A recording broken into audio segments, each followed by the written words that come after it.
Venez, je vous renouvelle ma bienvenue chez moi, à la Tribaudière. Moi je m'appelle Didier Donin de Rosières, dit Johnny.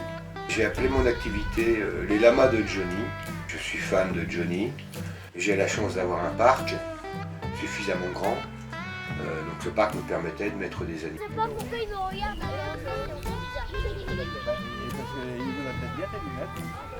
Brissant, hein, prenez un petit lama ou un alpaga, oui, oui. Non, ce sont des animaux.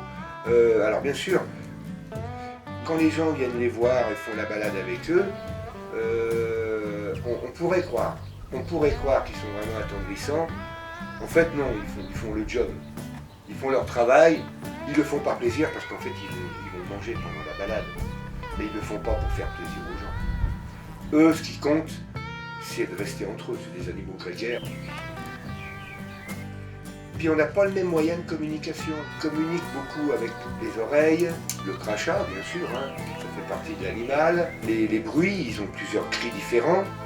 Et nous, on n'a pas des cris bizarres, on n'a que la parole. Ils sont plus ou moins dressés en sortant de l'élevage, où on peut quand même leur mettre un licol et les tenir en longe.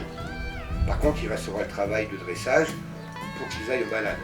Ma principale activité maintenant, eh bien, c'est de faire partager ma passion. Ça permet aux gens eh bien, de voir de près des lamas, des alpagas. Ça leur permet de les caresser. Nous partons en promenade ensemble. Ils peuvent pique-niquer dans le parc avec les animaux. Oui, j'ai rencontré des personnes intéressantes. Vous savez, les gens qui viennent me voir, bon, ils aiment les animaux au départ. Hein. Les consignes pour les enfants finalement sont assez simples. C'est uniquement sur le respect des animaux et de l'environnement. Ce qui est bien, c'est qu'il n'y a pas énormément de discours, on va à l'essentiel et finalement les informations que les enfants vont avoir vont être celles qu'ils demandent. Et là où c'est bien, c'est que ça s'adapte du coup à chaque tranche d'âge d'enfant, je trouve. Pour le coup, les enfants sont petits par rapport à la taille des lamas, donc c'est vrai que quand ils les promènent, ils sont tout de suite dominés par les lamas, ce qui n'inspire pas grande confiance tout de suite pour les petits. Alors ils ont une matière assez douce pour le coup, qui est plutôt rassurante, mais c'est vrai que sur les premiers mètres, c'est un peu compliqué pour les enfants. La balade se passe tranquillement, ils oublient un peu cette peur et par contre, au moindre mouvement, je trouve, des lamas, le réflexe de survie est là et ils les lâchent. Et c'est là où c'est vrai que les lamas partent et du coup c'est difficile d'arriver à les rattraper et à les rassurer derrière. Quand ils sont plus grands, Tyler qui a lâché un lama, il a pu le récupérer et se remettre en confiance. Du coup ce qui est bien, c'est qu'on n'a pas cette obligation finalement de le promener jusqu'au bout quand les enfants ne veulent plus. Ils peuvent s'arrêter et je trouve que c'est en toute bienveillance finalement qu'on allait récupérer les lamas, qu'on leur a expliqué que voilà, c'était pas grave, ce genre de choses. C'est vraiment la responsabilité des animaux. Et puis ça leur apprend aussi un peu les règles sociales. Je trouve que ça leur permet de modifier leur comportement en fonction de l'autre. C'est-à-dire que quand ils sont petits, on a tendance à se modifier par rapport à eux.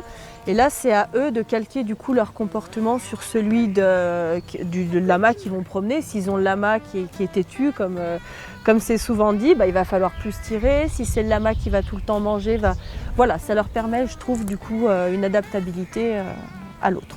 Merci. Voilà. Allez, tire. Il faut qu'ils sentent que c'est toi qui commandes, Mia. Tire à beaucoup.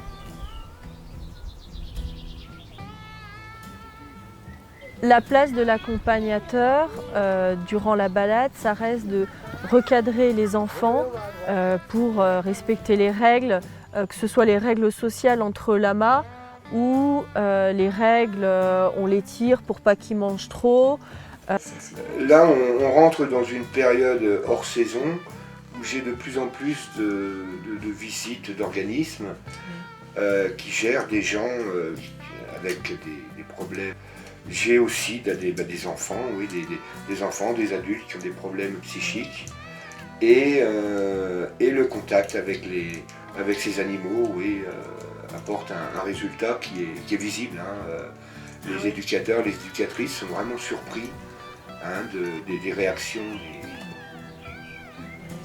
des enfants ou des adultes qui sont vraiment transformés. Bon, le temps de la balade, hein, Alors moi, c'est dans le cadre professionnel où j'accompagne des enfants en situation de handicap et on voulait travailler sur le lien avec l'animal, sur respecter les règles, respecter les autres. Alors il y en a eu deux comportements. Il y a ceux qui avaient peur et qui criaient, et puis il y a ceux qui étaient très affectueux, comme si c'était un animal domestique, un chat, un chien, et du coup c'était aussi apprendre à mettre du recul parce que c'est des animaux qui aussi ne sont pas très affectueux et qui ont vite peur. Du coup, on a travaillé sur comment l'animal pouvait s'exprimer à travers ses gestes. Tout c'était adapté par rapport aux questions qu'ils pouvaient poser. C'était simple pour eux et ça permettait vraiment de créer du lien, de favoriser l'échange, la communication entre eux. Et c'est vraiment un moment privilégié pour les jeunes et pour l'accompagnateur aussi. Puis si c'était que les jeunes, ce serait toutes les semaines. Donc ils ont vraiment apprécié, ils ont vraiment aimé le lieu, la personne et les animaux et c'est vraiment bien encadré, c'est des petits groupes. Le fait d'être accompagné par quelqu'un qui connaît, ça permet de garder beaucoup de bienveillance quand on les recadre, je trouve. Et de rassurer aussi. Ouais, et c'est rassurant pour les enfants. Oui, il y a un rôle de rassurance, oui. Et puis les informations, elles sont mises tout au long du parcours, il n'y a pas des explications pendant 20 minutes à attendre. C'est tout le long du parcours et du coup ça permet aux enfants d'être plus attentifs à ce qui est demandé.